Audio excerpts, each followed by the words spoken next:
Congressman Paul Ryan is a Tea Party favorite. He's already electrifying the Republican base, best known to many as the man with the controversial budget plan.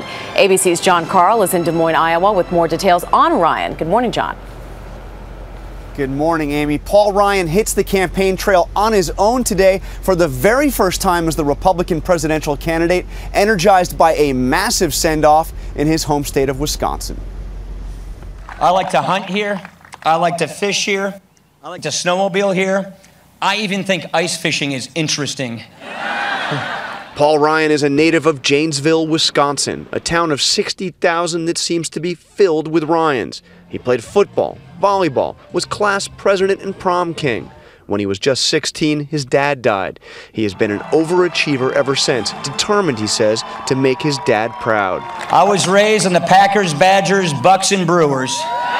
In college, he drove a Wienermobile, selling turkey sausages and Lunchables. He first came to Washington as a 22-year-old intern, moonlighting as a waiter at this Mexican restaurant and a fitness trainer at this gym. 5 years later, running for Congress, elected when he was just 28. He met his wife Jana on a blind date. A tax lawyer, she's now a stay-at-home mom. Together with their 3 kids, they live on the very same block where Ryan grew up.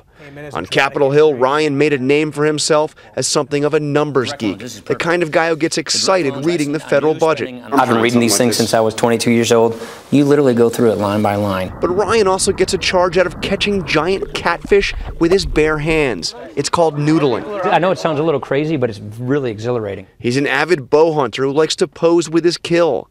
And he's obsessed with fitness, a devotee of Tony Horton's hyper-intensive P90X workouts. Paul Ryan's in phenomenal shape. It gives him the energy to be able to think clearly, and it gives him the enthusiasm to do what he does. Ryan seems to work the way he works out, like he's in a hurry to make his mark, to do big things. And now George, of course, he's really got a chance. Okay, John, stick around. We'll bring in Jake Tapper, too, for more on how the White House is viewing all this. And, Jake, let me begin with you. The president, very surprised by this pick, but he's had his eye on Paul Ryan as a congressman for a long time.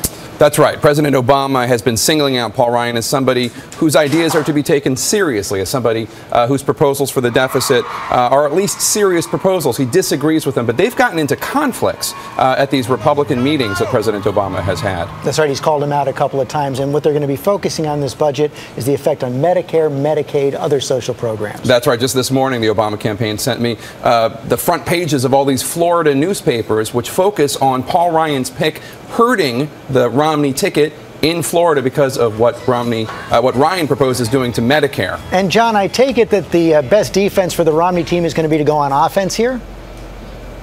Oh, they're going to fight fire with fire. You're already hearing that, talking about the Medicare cuts that are in the president's health care plan. But they're also going to channel Ronald Reagan a little bit when he turned to Jimmy Carter in 1980 and said, there you go again. They're going to say that the president's playing gutter politics, that Paul Ryan's changes to Medicare don't affect any current seniors and, in fact, won't go in effect for another 10 years. And, Jake, the White House actually pretty pleased by the choice of Paul Ryan because they do see him as a target. But is there anything about Ryan that worries the Obama campaign? Certainly. The potential of Ryan to inspire young voters, Catholic voters, and to energize the Republican base. I think that could be a problem. And it sure did seem, John Carl, that it did energize Mitt Romney over the weekend, the choice. Oh, unbelievable change in Romney. He seemed more natural, more at ease with Ryan at his side. And those crowds, George, we just haven't seen it ever with Romney. We saw people waiting for hours, lining up, overflowing through the heat. Really a huge bolt of energy. Of course, we'll have to see if it remains that way. But right now, there's no question this is an energized campaign. Finally, Jake, we know the White House is going to target the Ryan budget. Anything else in Ryan's record they're going to be focusing on? He is a Catholic, and he opposes abortion being legal in even in cases of rape and incest. And you're going to see that factoid and also his support for the Human Life Amendment in all the literature and focus on those women voters in the suburbs that the Obama campaign is going after. Okay, Jake Tapper, John Carl, thanks very much.